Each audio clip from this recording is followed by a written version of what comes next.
In this week's episode, I want you to think about your business when it comes to the 6 human needs that Tony Robbins refers to. The reason he is referring to these 6 human needs and why we need to think about it when it comes to business is because it helps us to communicate the value of our offer to others in a way that really speaks to something that they need deep down. And they might not be communicating those needs to you specifically, but they are there. And in today's episode, we're going to be talking about what that looks like for your business and what that looks like within the aspect of a mastermind. So join me today as we talk about Tony Robbins' 6 human needs.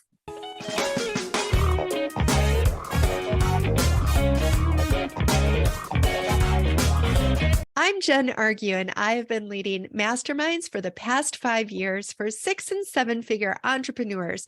And I would love to help you start your own mastermind as well, so that you can create a really big impact with those around you and work a lot less and make a lot more at the same time. So, if you haven't heard about Tony Robbins' concept of the 6 human needs, they are what he says make up a person, makes up their personality, makes them up spiritually.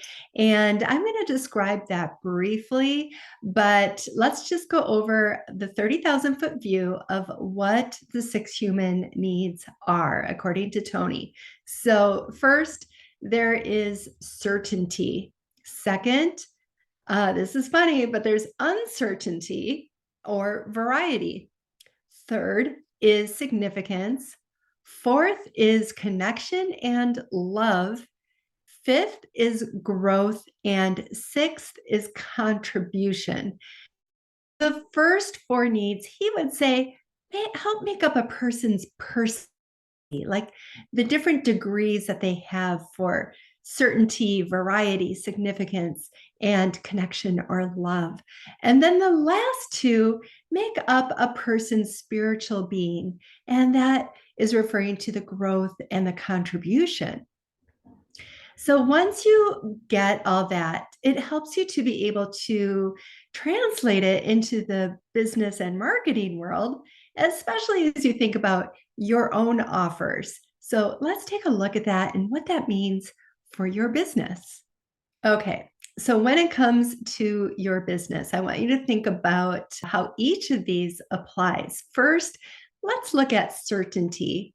There is a level of certainty that most people need. Obviously, some people need it more. And so as we go through these as you're thinking about your business, think about your specific population. There might be, if you look at your population as a whole of the type of audience that you serve, your audience might have different degrees of each of these needs than somebody else's audience. So, getting to know your audience specifically and where they land when it comes to each of these is really going to help you when it comes to communicating your offer and the value that it has to your audience. Because if your offer really gives a lot of certainty to your audience and your audience loves that, that might not translate to somebody else's audience. So really don't think about anybody else's audience other than your own as I go through this.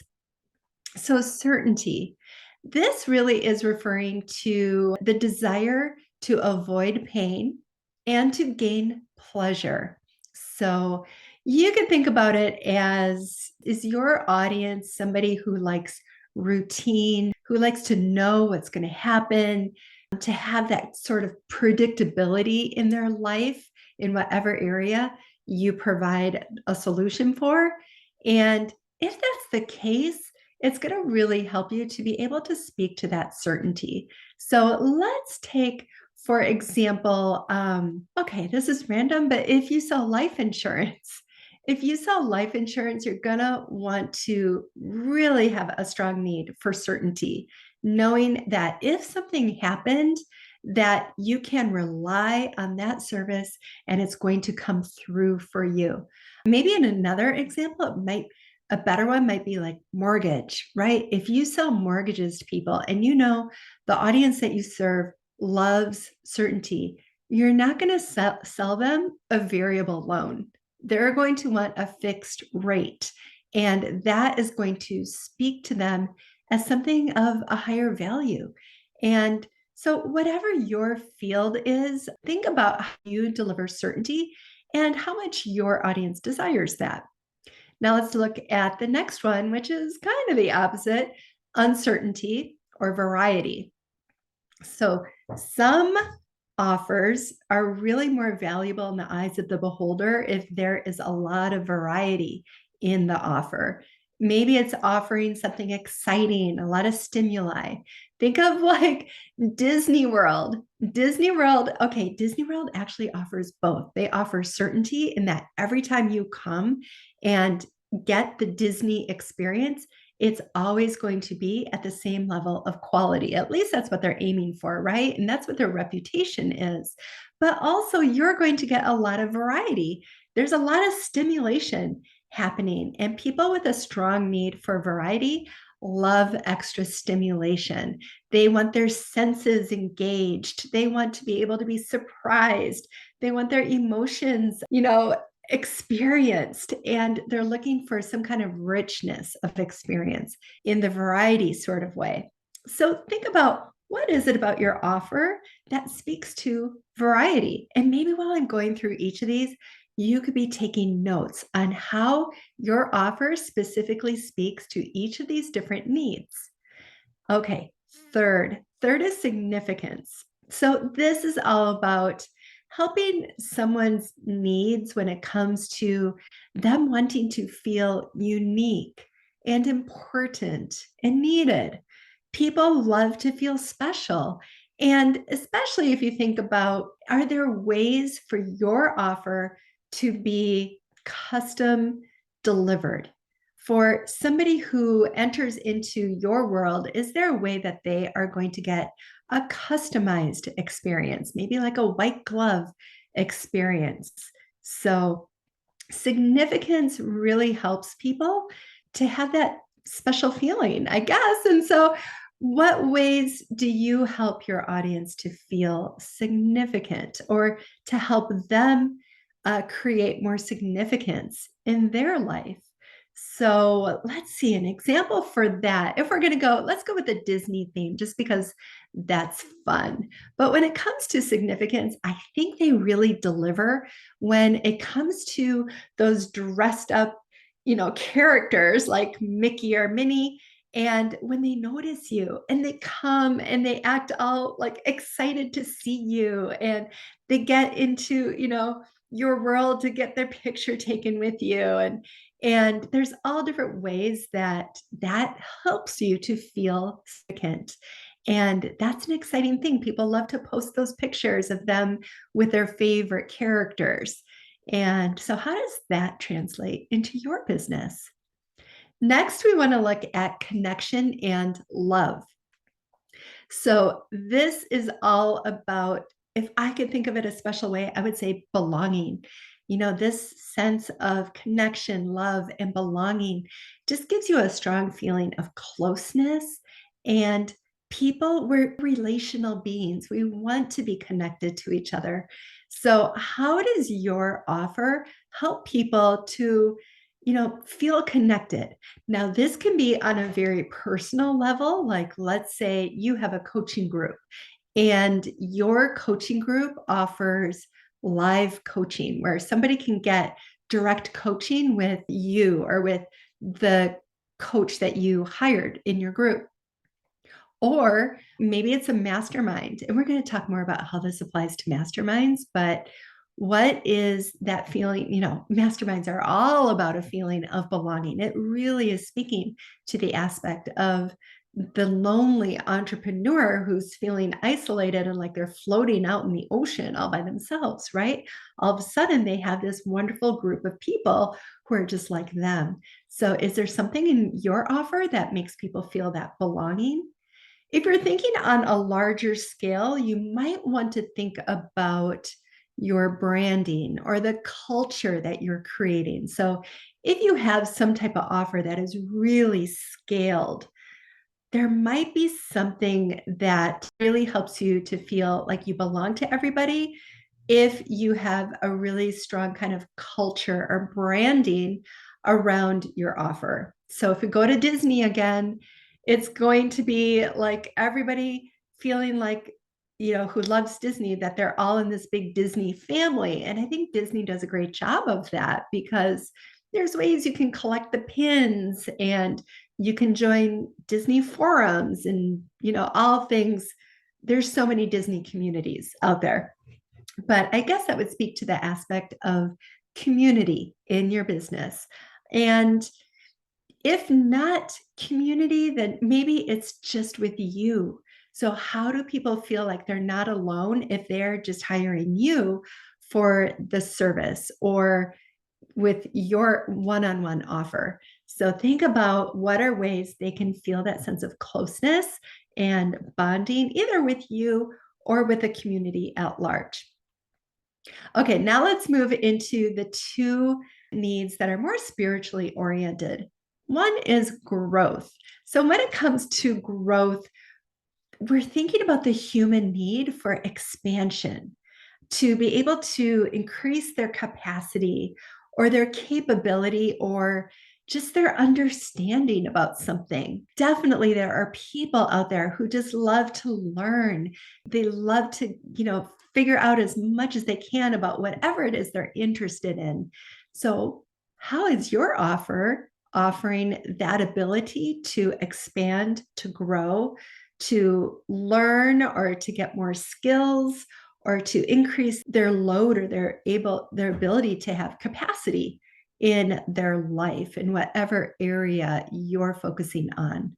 And when you can think about that growth factor, even if you're selling something that might be a product, there's still an element of growth there because you're teaching people new ways they can use your product and ways that they can expand their life or their capacity for different things just from using your product. If you're selling clothes, these clothes might afford you opportunities to move into areas that you weren't able to before. Maybe it's interviewing clothes, or maybe it's climbing and hiking clothes, or maybe it's just trendy. And so you want to fit into certain communities by wearing these different clothes and feel a sense of belonging. So a similar thing can offer, multiple amount of needs just from the perspective that you're taking with it. Okay, the last one is contribution. When it comes to contribution, people love to feel like they are being of service. People love to help. I remember learning early on, way back, maybe 20 years ago, I did an MLM. And I learned when I started selling with this MLM to ask people, could you help me with this? Could you help me by hosting a party of some sort? And using the word help, people understood that. And people want to help others. And it was a beautiful way. It really did open some doors that probably I couldn't have moved through before if I didn't even know that concept that people were moving into one of their basic human needs of contribution, wanting to help. And that was beautiful at that time. And to be able to use that language with your audience of, this offer that I have can help you help others, can help you use your services for the good of others. It can help you get you in front of others so that you can help even more people. I think this comes up a lot when it comes to entrepreneurship because entrepreneurs truly do want to help people. There is this element that when you're an entrepreneur, you're providing a solution, right? So we're always providing solutions to help somebody. And When you appeal to an entrepreneur's desire to help others and to solve problems, you're really speaking to one of their core needs, which is contribution. So think about with yours. What is something that you believe your offer could help your audience feel like it's allowing them to move into their contribution need? Okay, let's move to an area that I know a little bit more about, and that would be like McDonald's. Okay, so the Ronald McDonald House, right? So when parents have children who are sick and need to be at hospital visits and can't afford to stay somewhere else because they have to be there long term or just whatever the case is, they have places where families can go and stay while their kids are receiving care. And so McDonald's has this element of contribution built into their business.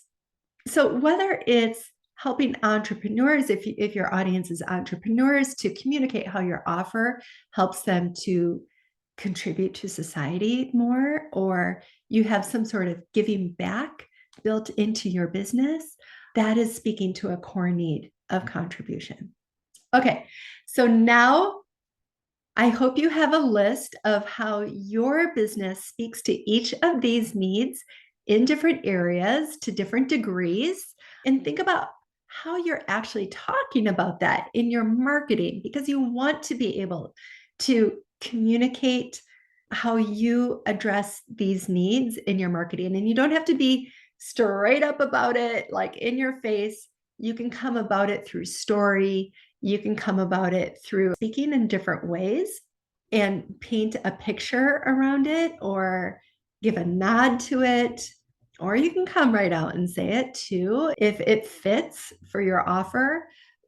But definitely think about which ones speak the loudest to your audience and start to make sure that you are communicating that to them and see if it makes a difference. I would love to hear from you if you started implementing that to see if it made a difference for your business. Okay. If you're interested in hearing about how this applies to masterminds, hang around. I'm going to start talking about that now. Okay. So when it comes to masterminds, certainty is so beautiful and it's really tied in to connection and love. But there's this element of, let's just take the entrepreneur mastermind, for example. This certainly would apply to all types of masterminds, but you could apply it to your own audience as I talk about this. So with entrepreneurs, typically, as you advance in your business or even starting out, you can feel really lonely and you can feel like an island or like you're just floating out in the ocean all alone. And it's hard. It's a hard place to be, especially if before this you have been working at a job and rubbing shoulders with other people or just doing anything else. Maybe you were a full-time parent, or maybe you were involved in some type of group of some type of volunteer or something. You're rubbing shoulders with other people. When you're an entrepreneur, that doesn't happen as much. You might be rubbing shoulders with your team, but it's a different feeling. Yes, it's great and you feel a sense of camaraderie with your team, but you're kind of missing that person who holds the same position you do, who's also a business owner, so that you can know that you are always going to have this group of people to turn to.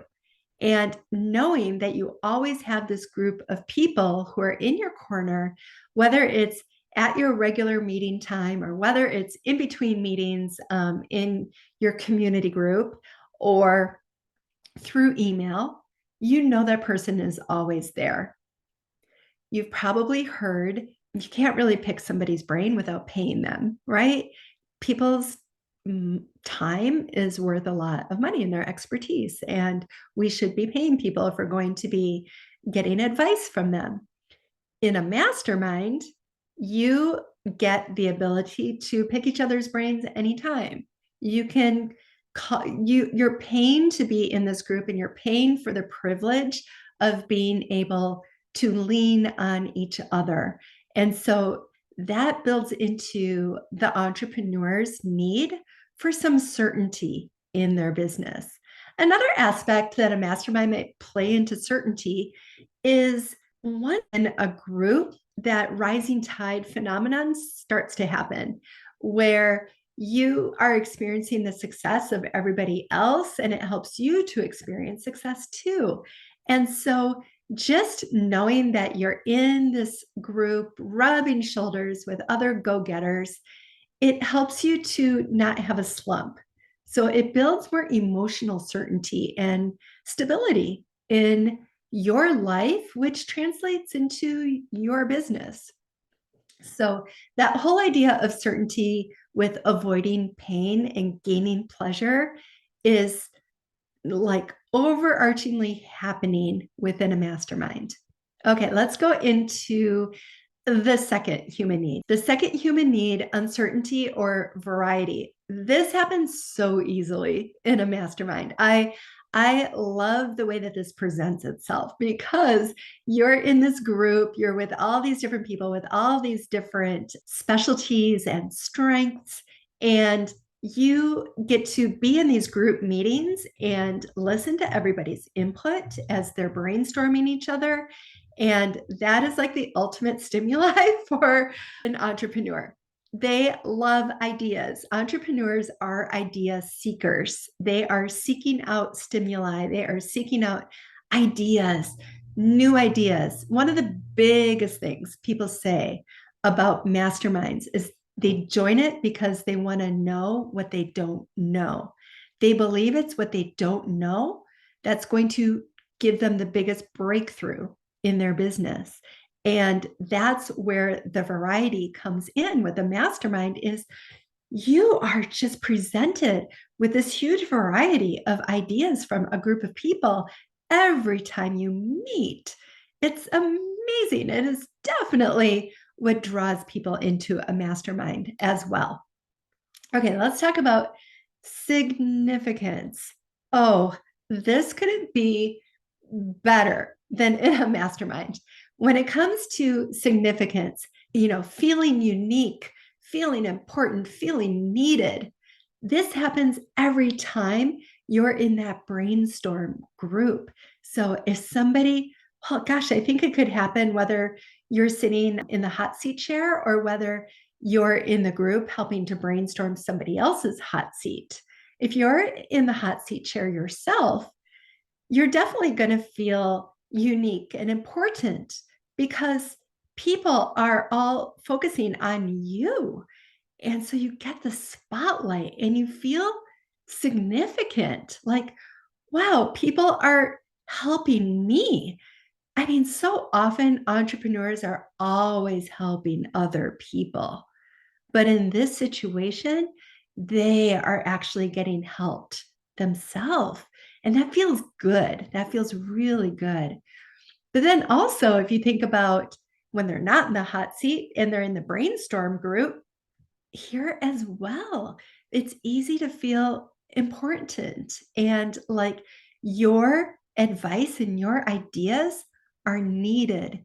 And so it does lend to that feeling of significance, even when you're not in the hot seat, even when you're in the brainstorm group. So significance definitely gets its box checked when it comes to masterminds.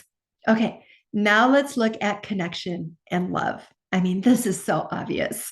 When it comes to a mastermind, that's what it's all about. That is probably the one human need out of these six that's got to be, well, you know, I was going to say it's got to be the biggest, but honestly, now that I think about it, it really depends on what the focus is of your mastermind.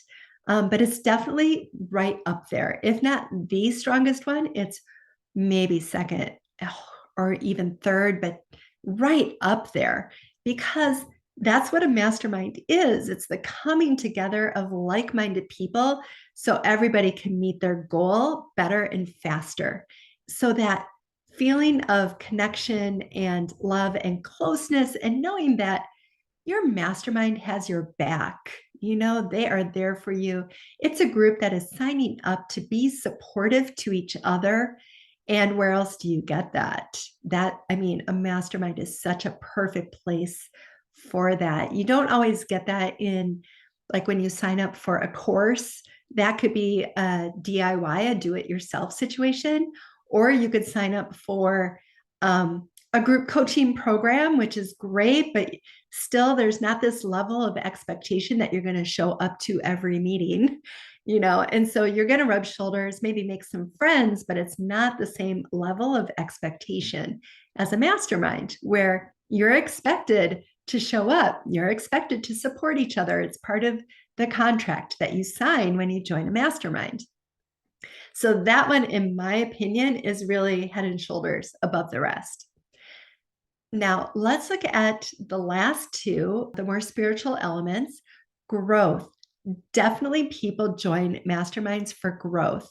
And I've heard it said more than once that if somebody even gets one business changing idea from a mastermind, the investment was completely worth it, even for one idea that changed their business. And I want to really express that, real go-getter entrepreneurs or people who are really serious about whatever industry they're in and joining the mastermind for that is probably the biggest belief of the real successful people in the mastermind, that they're not investing in a mastermind and expecting every single aspect of the mastermind to be life-changing. They really are looking for even just that one nugget to bring them the return on investment, to say, like, that's why I joined the mastermind. A lot of people will join masterminds just because there are other go-getters at their level in there, and they just want to be around that type of thinking, because people who are at the next level, they just are thinking a little bit differently. And you know how Jim Rohn says you're the average of the 5 people you spend the most time with? Well, that's a mastermind. So when you're hanging out with other people who are at that level, you start to adapt that way of thinking. And it's a success way of thinking. It's a success culture, is a way that I've described it before. It really is a success culture.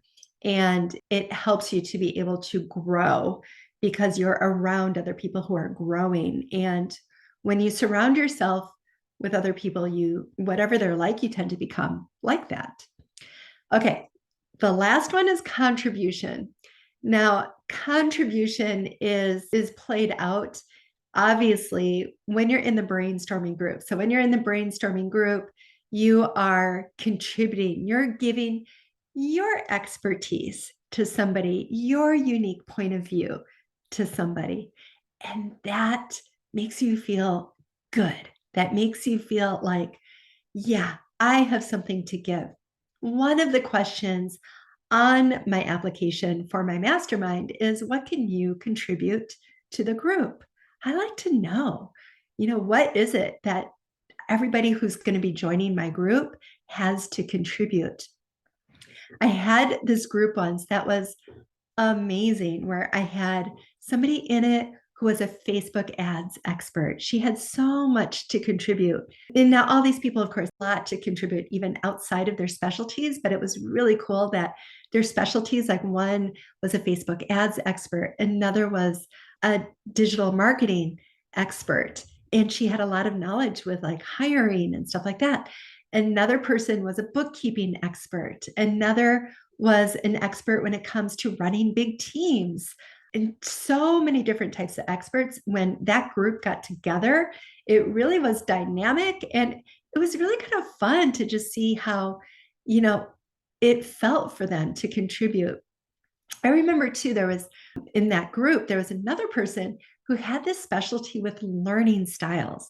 And when she would share the different ways that people approach learning, it really opened our eyes to new ways to think about serving our audiences.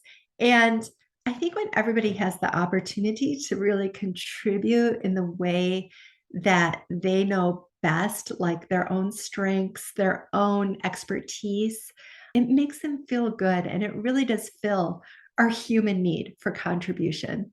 So that's my reflection today on the 6 human needs. And so I want you to think about, how did this impact you?